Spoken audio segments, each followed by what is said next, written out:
আল্লাহর হাবিব বললেন ওয়ালাউ বিমাজকাতি লাবান, এক ঢোক দুধ, ওয়ালাউ বিতামরা, একটাও খেজুর, ওয়ালাউ বিশারবাতি মা, এক ঢোক পানি খাইয়েও যদি কারো রোজা ভাঙাও, তারপরে ওই সওয়াব তোমার আমলনামায় দিবে কে? তারাবির সালাতের রাকাত বিতর্ক এড়িয়ে চলুন, রাকাত নিয়ে বিতর্ক করবেন না।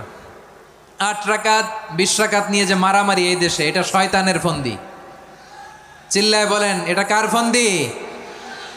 আমরা 20 রাকাত পড়ি, আপনারা হয়তো 8 রাকাত পড়েন, কোনো অসুবিধা নাই। এই রমাদানে আমাদের কি করণীয়, কি বর্জনীয়, সংক্ষেপে 7টা করণীয় 7 মিনিটে, 7টা বর্জনীয় 7 মিনিটে বলে আমরা বিদায় নিব ইনশাআল্লাহ। বলেন, রমাদান যে আসতেছে আপনাদের ভাল লাগে? রমাদান নাম শুনলেই মুমিন হৃদয়ে বয়ে যায় প্রশান্তির ফল্গু ধারা, ঠিক কিনা?